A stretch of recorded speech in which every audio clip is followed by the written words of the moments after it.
No, I took a picture of that slide. So we need to finish up talking about our solar system, okay, sun and planets. And so we talked about kind of out there, like where Pluto is, still is, not a planet, but it still is. It's called a dwarf planet, right? So Pluto is actually what we call the beginning of the Kuiper Belt. So if you picture where Pluto is, you kind of know where the Kuiper Belt is. We've been talking about the plane of the ecliptic, the planets orbit the plane of the ecliptic. Oh, did I miss this Pluto slide? Oh, I'm in denial. It says Wednesday, thank you. Pluto, it says Wednesday. This is the guy whose ashes actually or on New Horizons that passed Pluto, was it August? Maybe July, I don't know, this summer.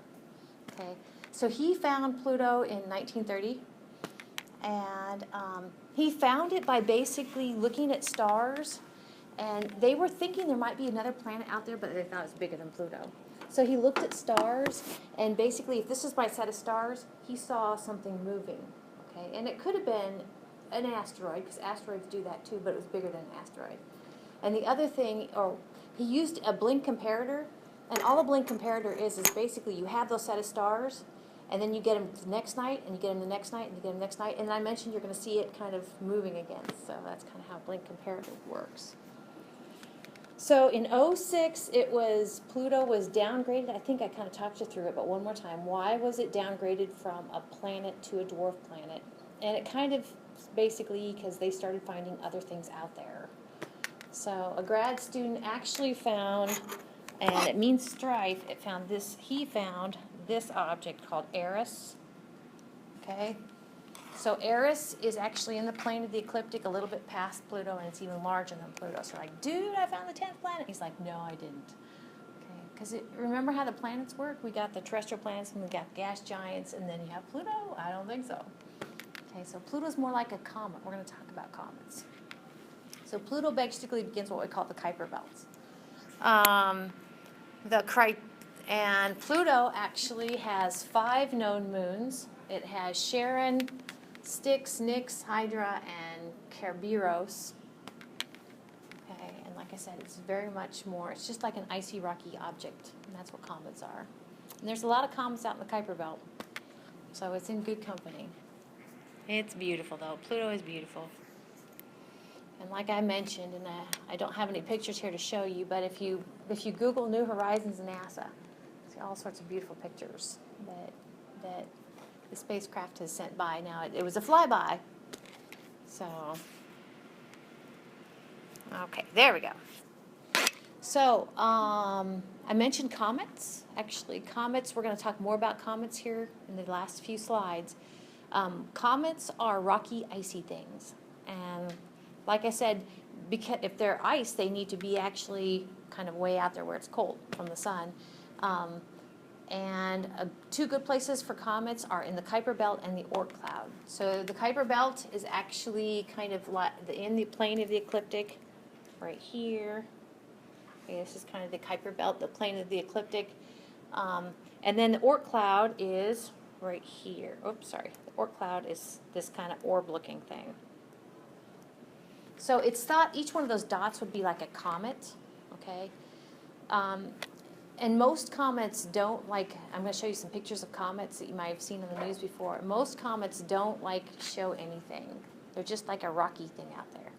If they get close enough to the sun, they begin vaporizing, and then that's when they give their tail and stuff like that. What I started to say is those comets, and actually asteroids too, they're kind of leftovers from when our solar system was just forming.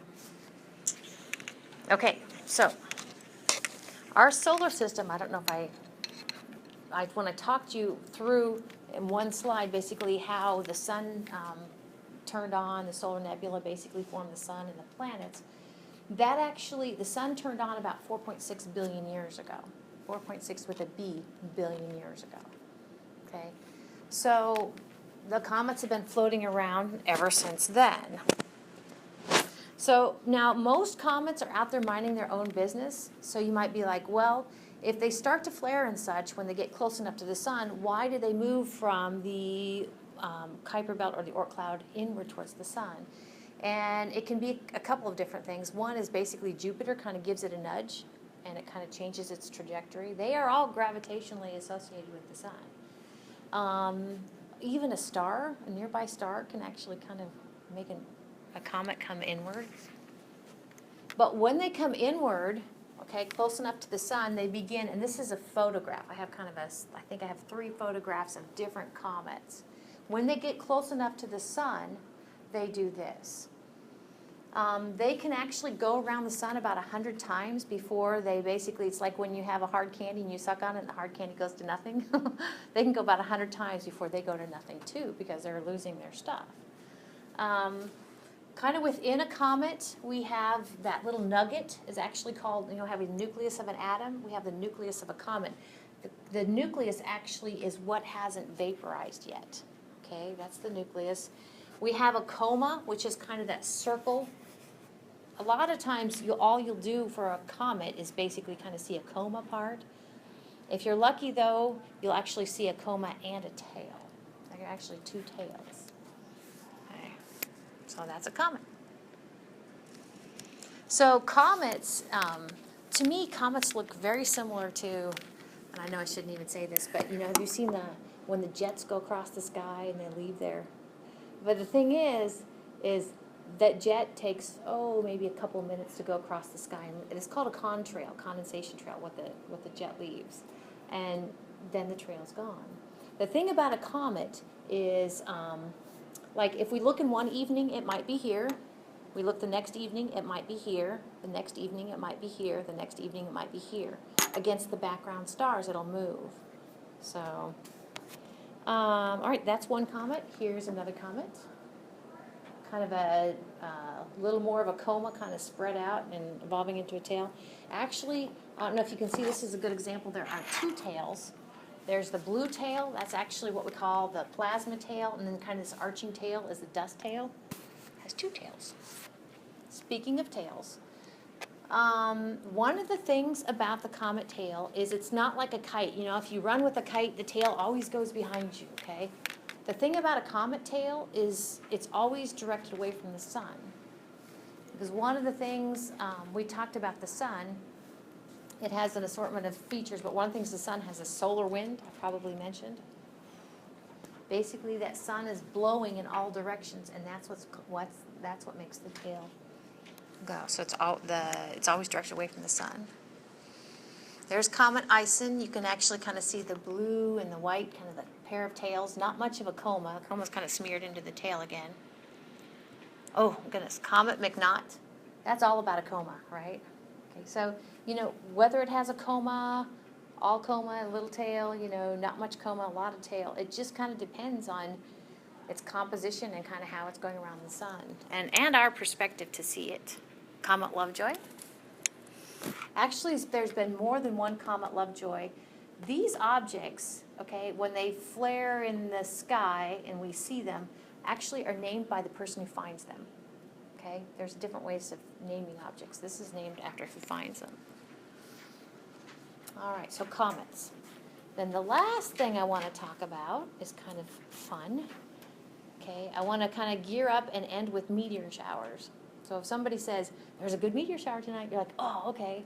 So meteor showers, you find dark skies and don't need a telescope, don't need binoculars because you want big field of view, okay? Meteor shower, you just lay down, dark skies, and watch for the streaks, okay? Meteor showers. So what is a meteor shower? Well, starting with the meteor shower, what is a meteoroid? Like meteoroid, that kind of sounds like asteroid, and it is. Basically, what's an asteroid? Well, you guys told me between Mars and Jupiter there's an asteroid belt. What's there? Kind of rocky stuff. Okay? So a meteoroid is just a small asteroid. That's what I think of it. Okay, so it's a space rock. Now, a meteor, actually, when you go out and observe a meteor shower, those meteors are basically the streaks of light. That's your meteor. Now, what creates that streak of light actually is a meteoroid falling through the Earth's atmosphere. So meteors are just kind of like the light. So are they like our falling stars, or that's what people that have? They're called falling stars, but if since I kind of told you it's just a little bit of debris and a rock falling through the Earth's atmosphere, if you were to backtrack where that streak was, there's no star there. But we call them falling stars. Exactly. We totally call them falling stars. But there's just a rock falling through the Earth's atmosphere and burning out. Exactly. Now, sometimes, and have you seen this? Oh my gosh, the Soviet Union had a big old meteor, I don't know, gosh, was that several months ago, that came through the Earth's atmosphere, and it was caught on tape because I guess in the Soviet Union everybody has a dash cam for their vehicle. I don't know if you remember that, but that was a meteor. So actually that's a good example. If the rock doesn't entirely burn up, okay, and a little bit of space rock makes it to the Earth's surface, the thing that you pick up will be a meteorite. The thing you pick up will be a meteorite. That's the space rock. Okay? So, the Earth actually picks up tons of mass a day just because of little tiny rocks falling through the Earth's atmosphere like space rocks. Is that not weird or what? We're picking up mass just because of that. But here are clearly some space rocks right here. They can get into some money. Okay? Some are more rare than others. So one of the things, and when we talk in our Earth Science unit, it's like a Unit 5 in here, we're going to talk about volcanoes and earthquakes and plate tectonics. One of the things about the Earth, and I think we talked about it when we talked about the planets, is it still is ooey gooey in the center, okay? So it's got volcanoes and that sort of thing. Anytime a volcano happens, basically lava comes down and it can resurface the Earth's surface. Actually, we have other things that resurface the Earth's surface, like wind erosion. And anyway, my point is that a lot of these rocks that have hit the Earth, okay, have made craters, but most of the craters have been covered up. That's my point here. This crater has not been covered up. There's like a song in Winslow, Arizona. It's like an old rock song. I don't know. But anyway, this actually is in Winslow, Arizona, and it's a Barringer crater. Okay, so a meteor shower, here's the deal. I told you meteor showers are something that I think everybody ought to get out and enjoy. So a meteor shower must mean that when they told you there's a meteor shower, how'd they know? How'd they know that basically we're going to be doing this? Well, it's because the Earth is passing, as the Earth orbits the sun, it's passing into a bunch of crumblies. You're like, all right, I buy that. Well, why are those crumblies there? Those crumblies were most of the time left by a comet. Remember, the comet breaks up and leaves a tail, and it can do this 100 times, right, before it's totally gone to nothing. Well, basically, in that path, it leaves a little bit of its guts all the time. So when the Earth passes into that, we get a meteor shower. That's it. So aside from a meteor shower, just if you were going to take your bets, you should see a streak in really dark skies about once every 10 minutes. Now this is where you get to see how good is your peripheral vision and just how good is your vision in general. Okay, but a meteor shower, okay, meteor shower you should see a lot more than 10 or one every 10 minutes. So this was what I was telling you about the crumblies. So the way you look at this figure is the big archy thing. This thing right here is the path of the comet. Okay, this thing right here is the path of the Earth. Of course, the yellow thing in the center is the sun. So the Earth is doing this once a year, okay? And what has happened is the comet it just turns out that the comet has left debris where the Earth is going to pass through. And then one of the things about passing through it is we are at the same place, like we're here in December, you know, we're there in March, we're there in June, we're there in September, okay? So we're at the same location every year. So meteor showers actually come back around. They're at the same time every year. So this is actually kind of like maybe a picture of a meteor shower, a photograph of a meteor shower. And they tend to come from one location. And actually this location is called the radiant. I don't know if you can kind of see, if I were to kind of show you streaks, they all kind of look like they're coming from one location. That's the radiant. So if you are going to try to do a whole meteor shower thing, you're going to be looking for one kind of part of the sky. All right. So here we go. Here are meteor showers.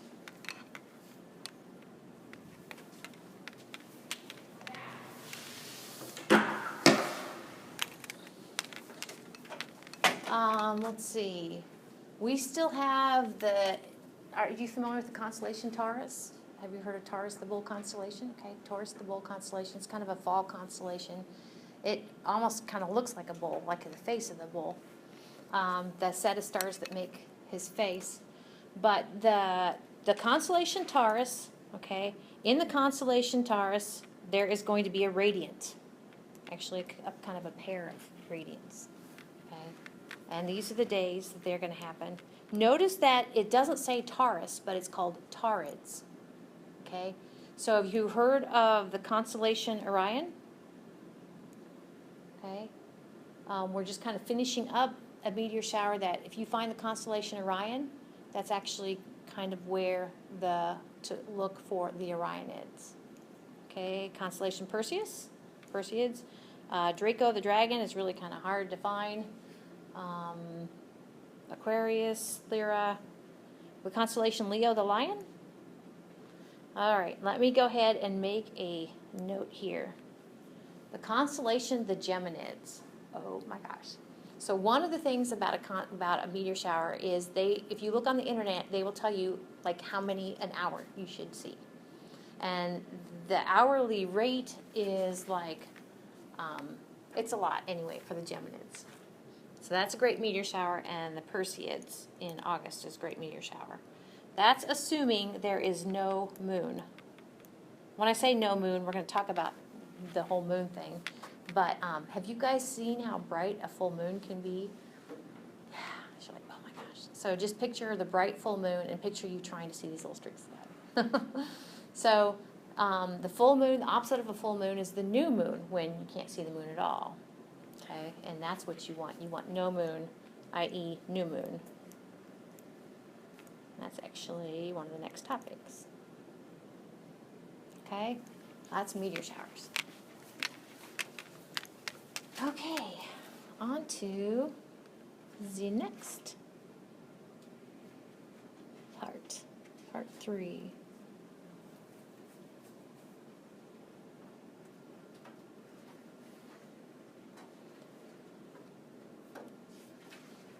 And you might be wondering, like I'm wondering, like, are we going to get through all this astronomy slides before our test? And I don't know. I wouldn't think so. But we'll just keep going until we run out of time.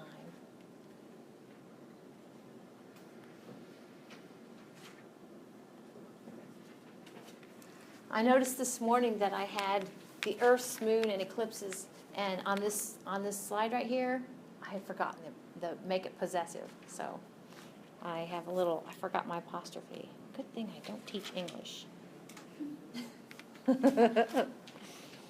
Mr. Hayes would just have a fit.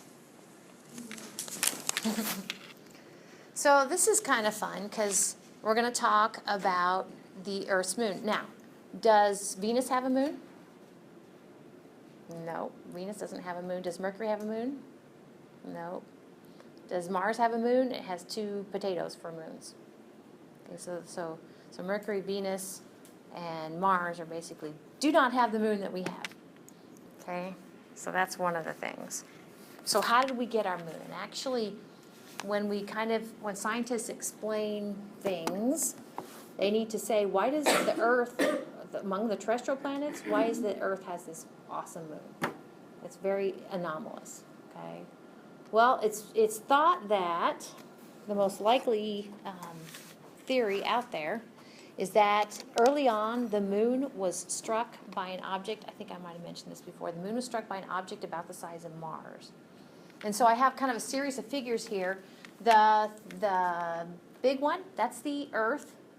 And the little one, actually, that's the impactor a long, long time ago. Okay.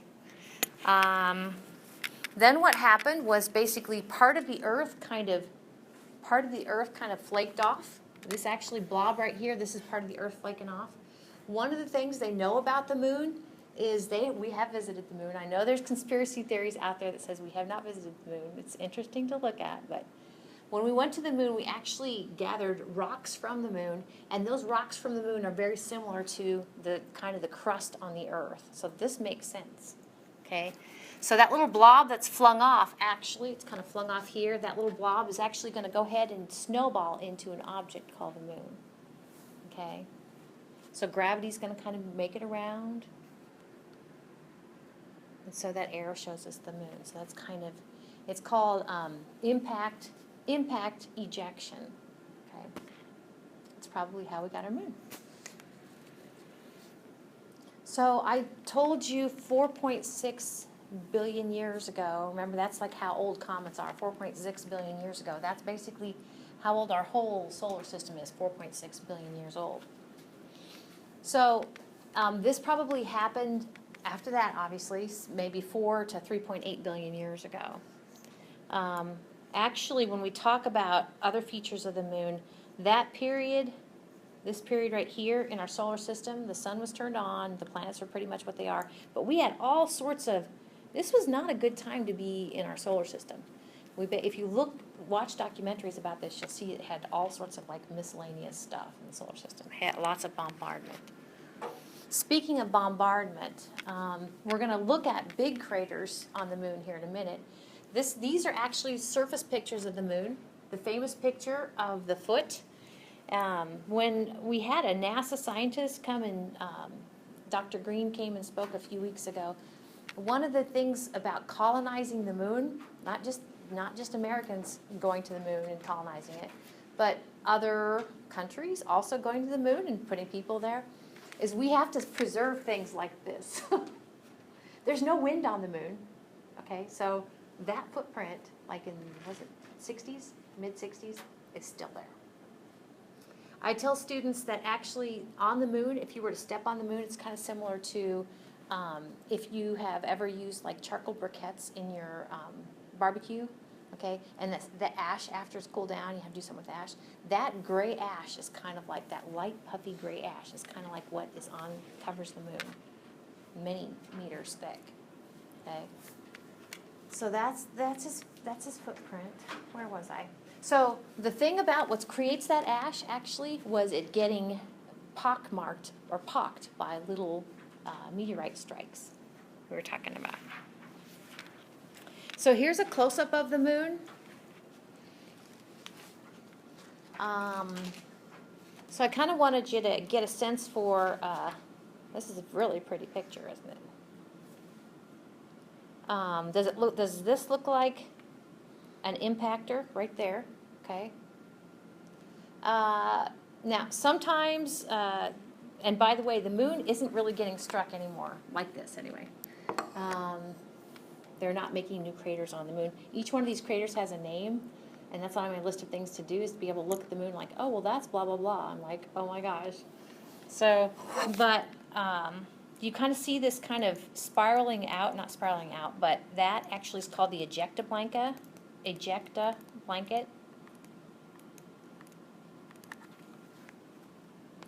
Another thing about craters, and this one gives a good example, do you see over for this crater, this little thing in the middle for this crater? I call it like a belly button in the crater. That's what we call the central peak, an example of a central peak. Is that not cool or what? And then the other feature I have on here is terraced, and this is probably a pretty good example of terracing. Not that anybody landscapes these, but actually this is kind of like stepping down kind of into the crater. So it's terraced. It's just kind of gradually goes down like that. That's pretty cool. This photograph, and I've done a little bit of kind of dabbling and trying to get some pictures of the moon through my telescope. This photograph actually, can you see where this, how I have the purple line, actually, this is the dark side, okay, and this is the light side, as I have that purple line there, okay. That's actually what we call the terminator, right there. That's the terminator. I mentioned that, terminator, because if you are, if you have a telescope handy and you're looking at the moon with your telescope, a lot of times you'll look along the terminator, and that is actually where you're going to see your cool things. The really light part of the moon looks very flat. Right along the terminator, you're going to kind of catch these shadows and stuff. Oh, I think that is so pretty. So this is kind of a look at the moon that you might see a full moon. And so usually you kind of pick out the dark regions and the light regions. And I kind of want you to know what the dark regions are called mare. Okay? The dark regions are called mare up here. So those are dark.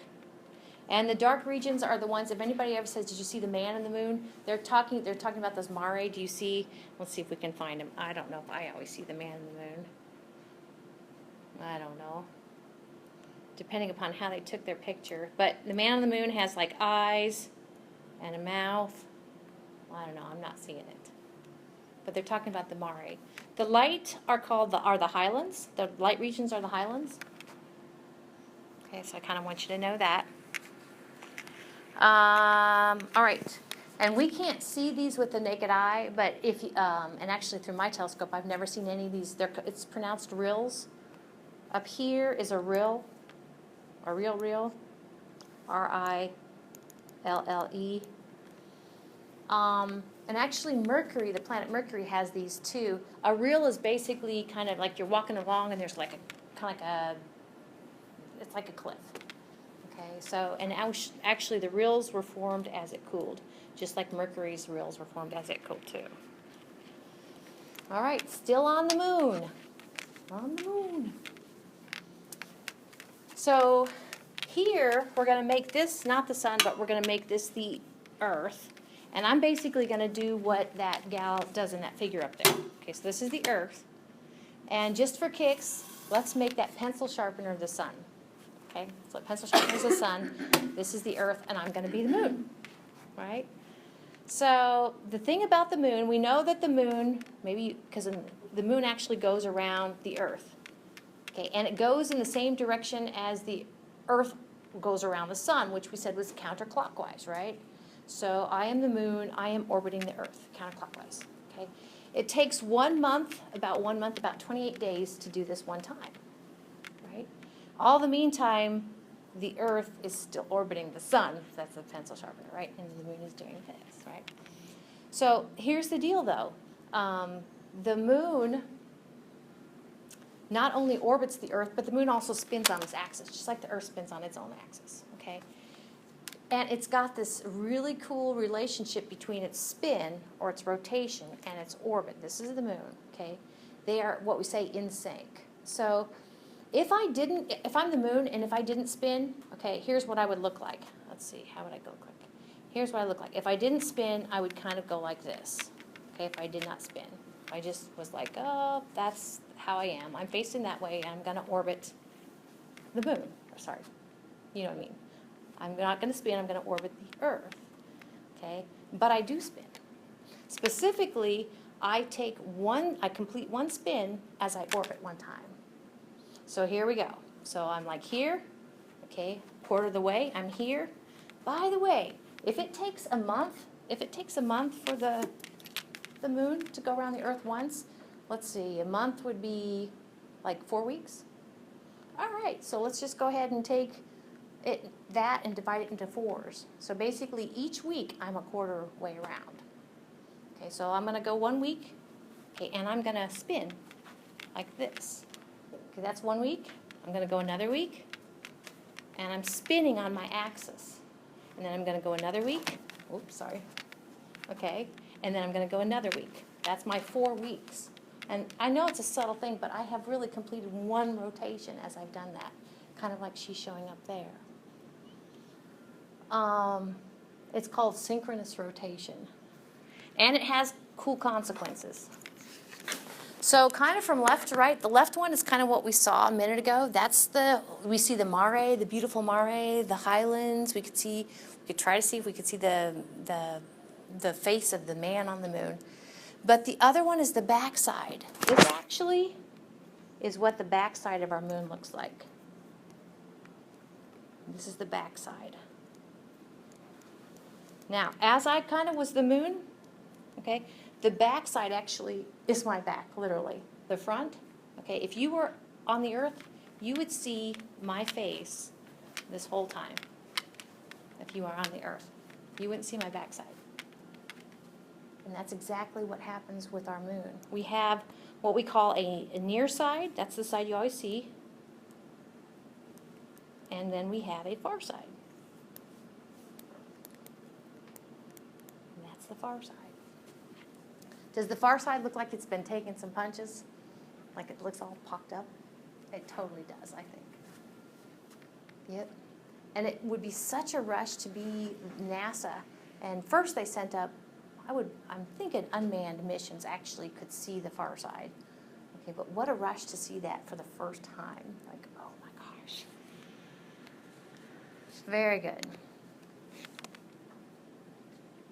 So, the thing about the Earth and the Moon is we have a great relationship, but ever since the moon kind of splashed out of the surface of the Earth after that impact strike we saw a little bit ago, ever since the Earth actually the moon actually has been getting farther from the Earth. And this might be one of those where, well, how do you know? Well, we know that the moon is getting further from the Earth because actually, while they were, these pictures are related down here, okay? While they were, that's a mirror, M-I-R-R-O-R. While they were on the moon, not only did they make footprints and gather rocks so we could kind of compare them to Earth rocks, okay, but they left some things, and one of the things they left was a mirror. So actually, on a regular basis, what this telescope can do, it's not the telescope doing it, but within that dome actually is a laser light that hits the mirror, and then the light returns, and they can actually get to distance that way. They can calculate how long it takes for that light to come back. It tells us how far away the moon is. I think that's so cool. Cool, cool, cool. Okay. So when we talked about the planets, one of the things we said about the planets was they're not like plugged in. The planets aren't plugged in. They don't glow on their own. We see planets because the sun basically shines on the planets, and then that sunlight comes back to us. That's why we see the planets. And that's the only reason we see the moon too. Okay? So the sun needs to shine on the moon, and then we see that light. Well, we're going to be talking more about this here in a minute, but let's go ahead and make that pencil sharpener the sun. If that's the sun, and I'm still the moon, and that is still the Earth, okay? Can you see where actually my backside is totally lit up, but my front side's not? Okay? This actually would be one of those times when you want to go watch a meteor shower. This actually is a phase we call the new moon. Okay? I'm going to go 2 weeks later. Okay? 2 weeks later. There's 1 week. There's 2 weeks. All right. There's the sun. There's the moon. And assuming the Earth is not in the way, which it usually is not, okay, can you see where basically all of my front is lit up? This is actually a full moon. Okay, so that's kind of how that works. I have a figure here of, now the gal in this case in the middle, she's actually the Earth.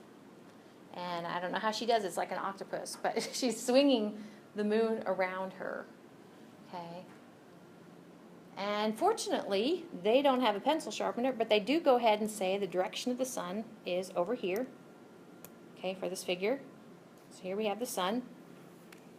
And she says, and we agree, that if you have the moon here, and I'll put E for Earth above her head, okay, you cannot see any of the moon. Okay, it's not lit up. Now, a week later, let's just kind of jump to a week. A week later is right here. A week later is right here. And as it turns out, kind of only my side is lit up. Only my side is lit up. So what we see actually in that case is what we call a first quarter moon. So I called this new moon. A week later we have, I'll put this week 1, week 2, we have first quarter. Week 2 we have first quarter. Week 3 we have, dun dun dun, full moon. Week 4 over here. Now, that's the sun, okay? And so actually I have half of me lit up all the time. The moon's got half lit up, and we only see half of that circle. So actually that is 3rd quarter. Give me 1 more week, and I'm back to new moon again. So the 1, 2, 3, and 4, those are what I call the main phases, okay? New moon, 1st quarter, full moon, and 3rd quarter. That's pretty cool. But there's something in between the quarters, the new, the quarter, and the full. And it goes like this. Do you buy this, that actually when I go to new moon, from I go to new moon to 1st quarter, and 1st quarter to full moon, when I do that, the moon is getting like more and more lit up. Okay, actually if it's getting more and more lit up, we call that process waxing. So waxing is like from week 1 to week 4. Week 3. Final answer, week 3. 1 to 3. It's getting more and more illuminated. Well, after full moon, okay, when I went here, I went from full to last quarter, it's getting less lit up. When I went to last quarter to new moon, it's getting less lit up. We call that waning. Okay, so waning actually is from 3 to 1. Because 1 was the new moon. That's what we call waning. There's couple more subtleties. These last 2 terms actually go together. These last 2 terms down here, crescent and gibbous. Crescent isn't too bad. If you're into rolls, think crescent roll, okay? Crescent roll. And so actually, if you're between, if you're between 0 lit up and a quarter, you're a crescent, okay? And it's funny because I talked to my mom about this. She's like, no, quarter moon, that's really like a half moon. And she's like, yeah, I know, it kind of is a half moon. Quarter moons are like you see a half a moon. But anything between seeing no moon and a half a moon is crescent. Anything between seeing a half a moon, which is really a quarter, and full moon is gibbous. So, do I have this for you? Mm-hmm. Oh, she's already has filled up. So before you go, I think this is probably, what's the next slide? Yep, thanks. This is one of the last things I want you to do. Fill this in. See what you think. You fill it in and I'll fill it in. We'll meet you on the other side. If you're like me, if it was a test, you'd just kind of start with the obvious ones, right?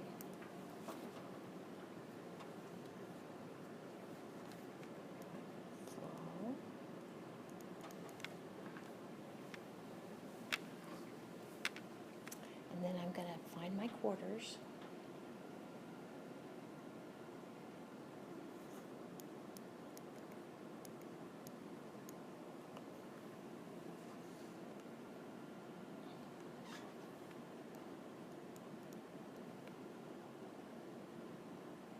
Nope. Don't write that down.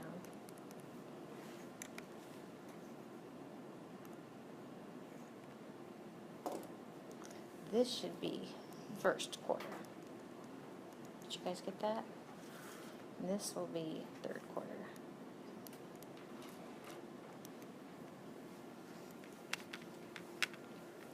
And then what do we got? Looks like this is clearly a crescent. Looks like a crescent, and this is a crescent.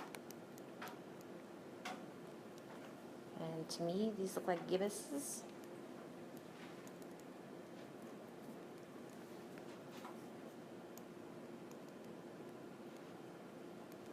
And then we still got to say, are they getting bigger or smaller?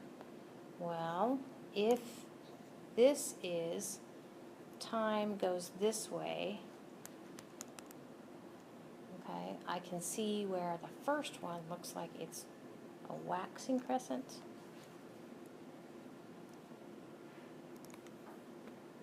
and then a waxing gibbous, and then a waning gibbous, and then a waning crescent. Is that what you guys got? I can't read your writing. But that's what you got? Yeah. Yeah. Any questions about that? Pretty cool. Yesterday was a full moon. The full moons actually have names. I saw this on Facebook. The full moons have names, and it's like Hunter's moon. So, all right. Well, that's a good place to stop, and we'll pick up here. I don't have an assignment for you, but I promise I will on Friday. Promise. And so tomorrow, hope for clear skies. I think the video will be okay too.